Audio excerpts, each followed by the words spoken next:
अस्सलाम वालेकुम दोस्तों, कैसे हैं दोस्तों। जावा की एक नई वीडियो में मैं आप सब लोगों को खुशामदीद कहता हूं। तो दोस्तों, आज की वीडियो में हम बात करेंगे इंटरफेस पर। तो इंटरफेसेस क्यों ज़रूरी है और हमारे किस तरह काम आती हैं। लास्ट वीडियो में हमने बात की थी एब्स्ट्रैक्ट क्लासेस पर, ठीक है। तो एब्स्ट्रैक्ट क्लासेस का मतलब क्या होता है। एब्स्ट्रैक्ट क्लासेस का मतलब ये होता है कि हम इंटरनल किसी भी प्रोग्राम की इंटरनल इम्प्लीमेंटेशन को डन रखते हैं और सिर्फ रेलिवेंट जो थिंग होती है उसको हम शो करते हैं। इस कंसेप्ट को हम अमूमन एब्स्ट्रैक्शन कहते हैं। तो इसके फ़ायदे क्या होते हैं। इसका फ़ायदा सबसे पहले तो सिक्योरिटी होता है कि हमारे कोड की सिक्योरिटी है। कोड किसी को नहीं पता तो सिक्योरिटी है। उसके बाद इम्प्लीमेंट करना ईजी है, ठीक है।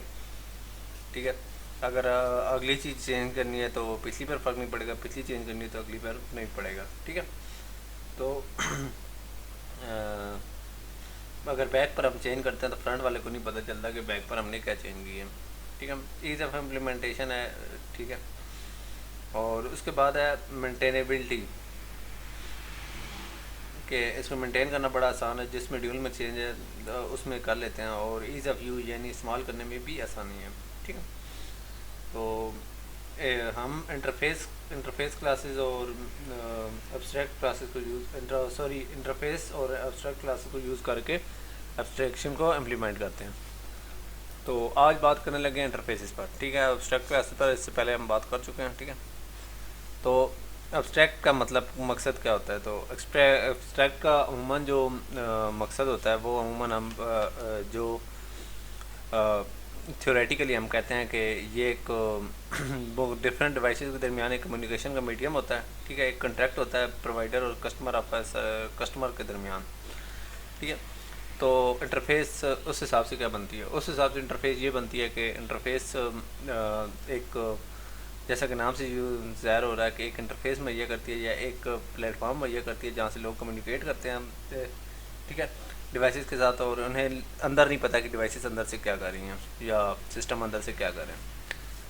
तो इसकी बेहतरीन मिसाल ये है कि हम अपने एटीएम कार्ड में जाते हैं। जैसे ही हम एटीएम कार्ड में अपना कार्ड डालते हैं तो एक इंटरफेस शो होती है, यानी एक मेन्यू से शो होता है जिसे हम इंटरफेस कहते हैं।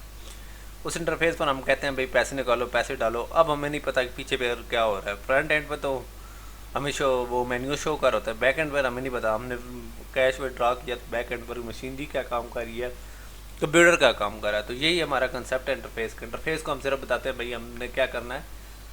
तो इंटरफेस, बाकी काम इंटरफेस का है, ठीक है। इंटरफेस कैसे काम का होता है वो कोई क्लासेस यूज़ होंगी या जो कुछ होगा वो आपको मैं बताता हूँ। तो इंटरफेस में हमारी इंटरनल इम्प्लीमेंटेशन डन होती है और जो रेलिवेंट चीज़ें जब मेन्यू है वो हमारे सामने शो हो रहा होता है। जिस तरह एटीएम कार्ड का मेन्यू है, ठीक है। कार्ड स्वाइप करते हैं, ऑप्शन का मेन्यू आ जाता है, हम यूज़ करते हैं। हमें फ्रंट पे पता होता है लेकिन बैक एंड पर नहीं पता। तो यही कंसेप्ट है इंटरफेस का या डेटा इनकैप्सुलेशन का। तो इंटरफेसेस हमारा बिहेवियर यूज़ करती हैं। और चूँकि बिहेवियर जो होगा वो अमूमन हमारा इंग्लिश के हिसाब से वर्ब्स में होते हैं। बिहेवियर, वर्किंग, शर्किंग, जो कुछ भी है, ठीक है। तो ये अमूमन वर्ब होते हैं, ठीक है। तो इंटरफेसेस की मदद से हम ये अपने सिस्टम को बताते हैं या इंटरफेसेस सिस्टम को बताती हैं कि ये करना है, ये नहीं बताती कि कैसे करना है। तो ये सब कैसे होता है कि ये जो करना होता है कि हमने ये कह दिया ऐसे करना है, तो वो कौन डील करता है। तो वो डील करते हैं हमारी क्लासेस। क्लासेस क्या होती हैं, क्लासेस हम पहले डिस्कस कर चुके हैं। तो क्लासेस वो जो बिहेवियर हम मतलब हमारी इंटरफेस कहती है, मतलब पैसे निकालो, जो कुछ करो, ठीक है। तो क्लासेस उसको इम्प्लीमेंट करती हैं, ठीक है। तो ये यूज़ क्यों किया जाता है। तो अमूमन जैसा कि मल्टीपल इनहेरिटेंस अलाउ नहीं है तो हम उस मकसद के लिए इंटरफेस को यूज़ करते हैं। जैसे कि इंटरफेस है स्पीकर स्पीक, ठीक है। पॉलिटिशियन भी उसको स्पीक कर सकता है, कोच भी स्पीक कर सकता है और लेक्चरर भी स्पीक कर सकता है, ठीक है। तो ये नैरेटस नहीं है, ये इंटरफेस है, ठीक है। तो इंटरफेस और नैरेटस में लोग थोड़ा बहुत कंफ्यूज हो जाते हैं। तो मतलब ये आपके इंटरफेस है, इंटरफेस 1 और इंटरफेस 2, ठीक है। इनको इम्प्लीमेंट किया जा रहा है, ठीक है। तो उनको एक क्लास इम्प्लीमेंट कर सकती है। ये मल्टीपल इनहेरिटेंस का है कि जैसे एक क्लास अमूमन हम देखते हैं कि एक क्लास दूसरी क्लास से एक्सटेंड कर रही होती है या इनहेरिट हो रही होती है, ठीक है। लेकिन एक से ज़्यादा क्लासेस से नहीं हो रही होती, ठीक है। तो यहाँ हमें एक अच्छा पॉइंट मिल गया कि हम इंटरफेसेस को यूज़ करके एक से ज़्यादा इंटरफेसेस को एक क्लास इम्प्लीमेंट कर सकते हैं और इस तरीके से हम मल्टीपल इनहेरिटेंस ला सकते हैं अपने प्रोग्राम के अंदर। ठीक है। तो यहाँ मैं बता रहा था कि हमारी एक क्लास बहुत सारी इंटरफेसेस को भी इम्प्लीमेंट कर सकती है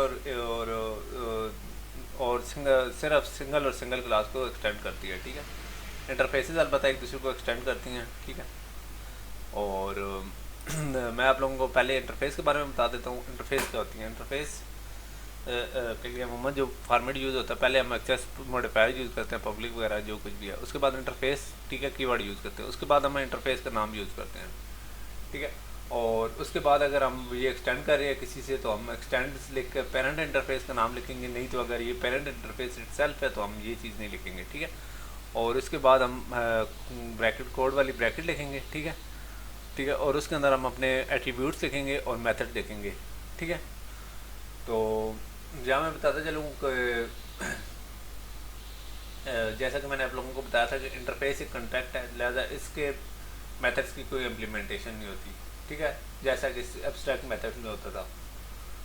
तो ये इसके जो मेथड्स हैं उनकी कोई इम्प्लीमेंटेशन नहीं होती। ठीक है, और इसकी जो एट्रीब्यूट्स हैं वो बाय डिफ़ॉल्ट पब्लिक, स्टैटिक और फाइनल यानी कांस्टेंट होते हैं। ठीक है, और ये जो एट्रीब्यूट्स हैं मतलब पब्लिक, स्टैटिक और फाइनल, ये तो अगर ये यूज़ करें तो इस हिसाब से ये कांस्टेंट बन जाते हैं।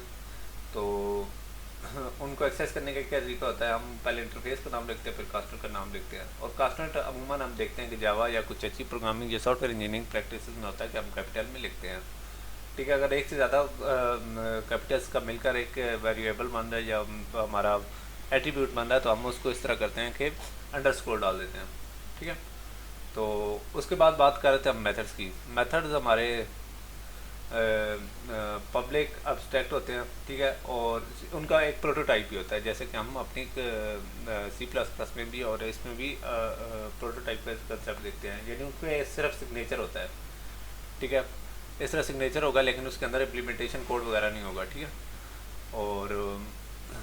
और जैसे ही उसकी हम सिग्नेचर डिफाइन करेंगे उसके बाद तो फ़ौरन सेमीकोलन आ जाएगा। ठीक है, तो ये तो था हमारा मेथड्स के बारे में। ठीक है, तो यहाँ मैं आप लोगों को जैसा कि बता रहा था कि इंटरफेसेस दूसरी इंटरफेसेस से नरेट करती हैं। ठीक है, अपने मेथड्स उनके हो जाते हैं, पेरेंट्स के भी मेथड हो सकते हैं। ठीक है, तो इंटरफेसेस एक दूसरी इंटरफेस से इनहेरिट कर सकती हैं। ठीक है, लेकिन क्लासेस से इंटरफेस इनहेरिट नहीं कर सकती, सिर्फ इंटरफेस से इनहेरिट कर सकती है, अपनी टाइप से कर सकती है। ठीक है, तो इंटरफेसेस हमारी क्लास का वही नोमेनक्लेचर लेते हैं जो कि हम क्लासेस को डिफाइन करने के लिए लेते हैं। ठीक है, लिहाजा हमें उनमें थोड़ी बहुत सिमिलरिटीज़ भी मिल जा सकती हैं, बहुत सारी सिमिलरिटीज़ भी मिलेंगी। ठीक है, जिस तरह क्लासेस भी इसी तरह एक्सेस मॉडिफायर, क्लास नेम और एक्सटेंड वगैरह करके क्लास नेम और इस तरीके से एट्रीब्यूट मेथड है, लेकिन इनमें एट्रीब्यूट्स अमूमन कांस्टेंट होते हैं और मेथड्स हमारे अमूमन एब्स्ट्रैक्ट होते हैं, यानी उनकी कोई बॉडी नहीं होती। ठीक है, तो यानी प्रोटोटाइप्स होते हैं या उनके आगे सेमीकोलन होता है लेकिन नहीं लिखा होता। ठीक है, जिस तरीके से हम उस मेथड को कॉल कर रहे हैं। और इंटरफेसेस में कोई कंस्ट्रक्टर नहीं होता। ठीक है, क्योंकि उसका ऑब्जेक्ट बनता नहीं है इंटरफेस का, तो उसका हमारे पास कोई उसका क्या नाम है नहीं होता, कंस्ट्रक्टर नहीं होता। तो अब हम बात कर लेते हैं इंटरफेस को यूज़ कैसे किया जाता है, इंटरफेस को इम्प्लीमेंट कैसे किया जाता है। जैसे कि तो अमूमन हम किसी इंटरफेस को इम्प्लीमेंट करने के लिए क्लासेस के साथ इम्प्लीमेंट का लफ्ज़ यूज़ करते हैं। ठीक है, ठीक है, तो एक क्लास एक से ज़्यादा इंटरफेस को इम्प्लीमेंट कर सकते हैं जिसको मल्टीपल इनहेरिटेंस करते हैं। ठीक है, तो इसी तरीके से हमारी बहुत सारी क्लासेस एक इंटरफेस को इम्प्लीमेंट कर सकती हैं, यानी ये नहीं है कि एक इंटरफेस को एक क्लास ने इम्प्लीमेंट किया हुआ तो दूसरी क्लास से नहीं कर सकती, वो कर सकती है। ठीक है, तो जैसा कि मैंने आप लोगों को लास्ट स्लाइड में बताया था कि हम इंटरफेस का कोई ऑब्जेक्ट नहीं बना सकते क्योंकि उसका कंस्ट्रक्टर भी नहीं था इसी वजह से, लेकिन हम उसके वेरिएबल्स बना सकते हैं इंटरफेस टाइप के। ठीक है, और जो कि उस सब्जेक्ट को पॉइंट करते हैं जिसने इस इंटरफेस को इम्प्लीमेंट किया होता है। ठीक है, ये एडवांस टॉपिक है जो बाद में मैं आप लोगों को समझाऊंगा। ठीक है, तो यहाँ मैं आप लोगों को बताता चलूँ कि जो क्लास इम्प्लीमेंट करी है, ठीक है, उससे पहले मैं आप लोगों को पहले इसका एक जो सिंटैक्स है वो बता देता हूँ। हम क्लास का वही सिंटैक्स यूज़ करते हैं, एक्सेस मॉडिफायर क्लास नेम। ठीक है, अगर वो किसी और क्लास को एक्सटेंड कर रहा है तो हम उसको लिख लेते हैं कि अगर ये सब क्लास है तो एक्सटेंशन या इनहेरिटेंस का यूज़ करते हैं। उसके बाद हम इम्प्लीमेंट्स यूज़ करते हैं, ठीक है। इम्प्लीमेंट्स का कीवर्ड यूज़ करके हम अगर अगर है, ठीक है, नहीं है तो फिर क्लास वैसी होगी, लेकिन अगर इम्प्लीमेंट करें तो इम्प्लीमेंट्स, अगर एक इंटरफेस दूसरी या इंटरफेसों के हम नाम लिख देंगे, ठीक है। तो इंटरफेस 1 2 का मतलब ये है कि ये इंटरफेसों के नाम होंगे, ठीक है। अगर एक से ज़्यादा कर रहा है तो अगर एक कर रहा है तो सिर्फ एक इंटरफेस का नाम होगा, ठीक है। उसके बाद ये कर्ली ब्रेसेस हैं, उसके अंदर हमारे इम्प्लीमेंटेशन मेथड इंटरफेस का होता है, ठीक है। तो यहाँ मैं आप लोगों को बताता चलूँ कि एक क्लास जो कि इम्प्लीमेंट करी होती है किसी इंटरफेस को, उसको इस इंटरफेस के अंदर जो तमाम मेथड हैं उनको सबको इम्प्लीमेंट करना पड़ता है, ठीक है। अदरवाइज उस क्लास को हम एब्स्ट्रैक्ट क्लास करेंगे, ठीक है। अदरवाइज वो एक इंस्टेंशिएट नॉर्मल क्लास नहीं होगी, वो इंस्टेंशिएट नहीं हो सकती, ठीक है। तो यहाँ मैं आप लोगों से जैसा कि बता रहा था कि वेरिएबल्स चूँकि हम उस क्लास में हमने इंटरफेस में कांस्टेंट रखे थे, तो इम्प्लीमेंटेशन क्लास में वेरिएबल्स को हम चेंज नहीं कर सकते क्योंकि वो कांस्टेंट से, ठीक है। तो जैसा कि मैंने आप लोगों को बताया था कि एक क्लास एक से ज़्यादा इंटरफेस को कर सकती है, तो इस तरीके से हमारे पास मल्टीपल इनहेरिटेंस आ सकती है। तो इसके साथ साथ मैं आप लोगों को बता सकता हूँ तो हम इंटरफेस के ऑब्जेक्ट नहीं क्रिएट कर सकते। तो इंटरफेस क्रिएट करने का क्या तरीका है, हम जाते हैं अपना प्रोग्राम खोलते हैं नेटबीन्स, ठीक है, IDE है हमारी। तो उसके अंदर मैं आपको बना के दिखा देता हूँ, ठीक है। वैसे मैं आपको एक छोटा सा तरीका बता दूंगा कि किस तरीके से इंटरफेस बनाई जाती है, ठीक है। बाकी क्लासेस वगैरह आप खुद बना लेते हैं, वो आप अपने प्रोजेक्ट के अंदर खुद प्रैक्टिस कीजिएगा।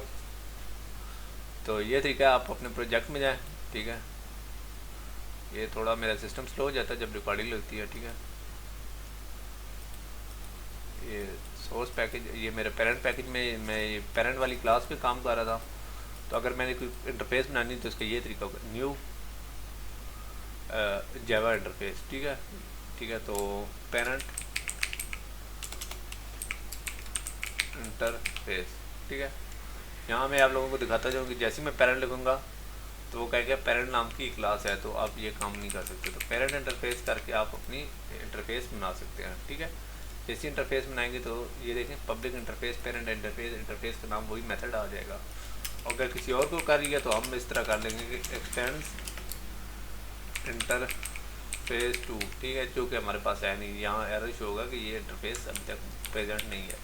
तो ये तरीका है इंटरफेस बनाने का, ठीक है। तो मैं अपने प्रोग्राम में, क्योंकि मैंने आगे कोड करना है, तो मैं इसको थोड़ा सा वो नहीं करूँगा इसको अभी डिलीट कर देता हूँ ताकि बाद में मेरे लिए कोई प्रॉब्लम ना क्रिएट हो, ठीक है। तो ये था इंटरफेस क्रिएट करने का तरीका। तो अब मैं आप लोगों को एक छोटू कोड दिखाता हूँ, ठीक है। एक और तरीका है कि इंटरफेस 1, ठीक है। अगर आप नोट पैड में या कहीं और लिख रहे हैं तो उसका तरीका ये है कि इंटरफेस 1, ठीक है। और उसके अंदर हमने एक प्रोटोटाइप, जैसा कि मैंने आप लोगों को बताया था कि इसकी कोई इम्प्लीमेंटेशन नहीं होती, ठीक है। तो इसको लिख लेंगे, ठीक है, शो, ठीक है, शो मेथड है इसका। और इसके अंदर कोड नहीं लिख सकते क्योंकि ये एब्स्ट्रैक्ट टाइप का मेथड होगा, ठीक है। तो ये हमारी होगी इंटरफेस 1। इंटरफेस 1 में हमने लिखा है शो का मेथड रखा हुआ है। इस तरीके से इंटरफेस 2 में हमने डिस्प्ले का एक मेथड है जिसके सिर्फ सिग्नेचर इम्प्लीमेंटेशन नहीं है। इस तरीके से हमने एक क्लास बनाई है जिसका क्लास नेम है जो कि इन इंटरफेस को इम्प्लीमेंट करती है, इंटरफेस 1 और इंटरफेस 2 को। उसके अंदर हमने मेथड रखे हैं जो कि मेथड, अब मैं आप लोगों को बताऊंगा, हमने इंटरफेस 1 और 2 को इम्प्लीमेंट कर रही है तो इसके अंदर इंटरफेस 1 और इंटरफेस 2 के मेथड यूज़ होने चाहिए। नहीं होंगे तो ये क्लास एब्स्ट्रैक्ट क्लास होगी, ये नॉर्मल क्लास नहीं होगा। तो ये मेथड शो करेंगे। शो का मेथड भी हमने डाल दिया, डिस्प्ले के मेथड भी डाल दिया। शो के मेथड के अंदर हमने शो के मेथड का कोड लिख दिया, डिस्प्ले के मेथड के अंदर डिस्प्ले के मेथड का हमने कोड लिख दिया। तो यहाँ इंटरफेस का थोड़ा सा कंसेप्ट क्लियर हो जाता है। जैसे कि मैंने आप लोगों को बताया था कि ATM में हम बता देते हैं कि ये करना है। इंटरफेस सिर्फ ये इंटरफेस में हम सिर्फ ये बताते हैं कि ये करना है। इंटरफेस के अंदर ये इम्प्लीमेंटेशन डिटेल नहीं होती है। इम्प्लीमेंटेशन डिटेल किसके पास होती है, वो देखें क्लास के पास है। वो कह रहा है शो मेथड और डिस्प्ले मेथड को प्रिंट कर रहा है। तो यहाँ मैं आप लोगों को बताता चलूँ कि ये जो कुछ मैंने लिखा हुआ है ये सूडो कोड में है, ठीक है। तो ये थोड़ा बहुत सिमिलर है जावा की लैंग्वेज के साथ, लेकिन अब मैंने बिल्कुल एग्जैक्टली उसको नहीं किया, ठीक है। और वो टाइम बचाने के लिए मैं जब स्लाइड्स बना रहा था थोड़ा टाइम बचा रहा था। तो शो मेथड और डिस्प्ले मेथड को इस RL में इसने इम्प्लीमेंट करना ही होगा, अदरवाइज ये एक एब्स्ट्रैक्ट क्लास बन जाएगी। तो अब हम मेन मेथड में जाके क्लास नेम, ठीक है, उसका एक ऑब्जेक्ट बनाते हैं, ठीक है, न्यू क्लास नेम, यानी जो कंस्ट्रक्टर का नाम होता है। तो ऑब्जेक्ट का डॉट शो करके हम उसका शो वाला मेथड करते हैं जो कि इंटरफेस 1 का है। इस तरह डॉट डिस्प्ले का कर सकते हैं जो कि डिस्प्ले का। तो इस तरीके से हमने दो इंटरफेसेस का मज़ा ले लिया एक ही क्लास की मदद से। तो यही मल्टीपल इनहेरिटेंस का भी कंसेप्ट है। तो इंटरफेसेस को यूज़ करके हम मल्टीपल इनहेरिटेंस इम्प्लीमेंट कर सकते हैं। तो अब बात कर लेते हैं कि हमारी एब्स्ट्रैक्ट क्लासेस और इंटरफेस में क्या फ़र्क होता है। ठीक है, क्लासेस को एक्सटेंड कर सकते हैं, लेकिन इंटरफेसेस एक्सटेंड नहीं होती बल्कि इम्प्लीमेंट होती हैं। ठीक है, तो क्लासेस अमूमन रिलेटेड ऑब्जेक्ट्स के लिए बनाई जाती हैं, जबकि इंटरफेसेस अनरिलेटेड ऑब्जेक्ट्स के लिए भी बनाई जाती हैं, कोई भी यूज़ कर सकता है। ठीक है, तो एब्स्ट्रैक्ट क्लासेस में हमारे कोई भी फील्ड हो सकते हैं, किसी टाइप का भी कंस्ट्रक्टर हो सकता है, लेकिन इंटरफेस में हमारे जो भी फील्ड्स हैं या जो भी हमारे वेरिएबल्स हैं वो हमारे कांस्टेंट होंगे।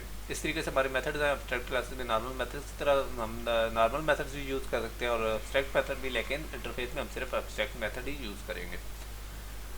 तो क्लास के ऑब्जेक्ट्स बन सकते हैं लेकिन इंटरफेस का ऑब्जेक्ट नहीं बन सकता। इस तरीके से एब्स्ट्रैक्ट क्लासेस में हम एक्सेस स्पेसिफायर यूज़ करते हैं, लेकिन हम इंटरफेस में सिर्फ एक पब्लिक एक्सेस स्पेसिफायर यूज़ कर सकते हैं। ठीक है, तो ये कोड पुराना शो हो रहे हैं। ठीक है, ये मुझे स्लाइड डिलीट रह गई थी। दोस्तों, उम्मीद है आप लोगों को ये वीडियो पसंद आई होगी। तो ये तो हमारा प्रोग्राम था दूसरे का इंटरफेस का। ठीक है, तो इंटरफेस को हम यूज़ करके अपने जो कोड की कम्प्लेक्सिटी है वो यूज़र से या किसी दूसरी चीज़ से छुपा लेते हैं। तो इंटरफेसेस का हमारे एब्स्ट्रक्शन में बड़ा इंपॉर्टेंट रोल है। उम्मीद है आप लोगों को वीडियो पसंद आई होगी। नेक्स्ट वीडियो में मिलेंगे। अल्लाह हाफिज़।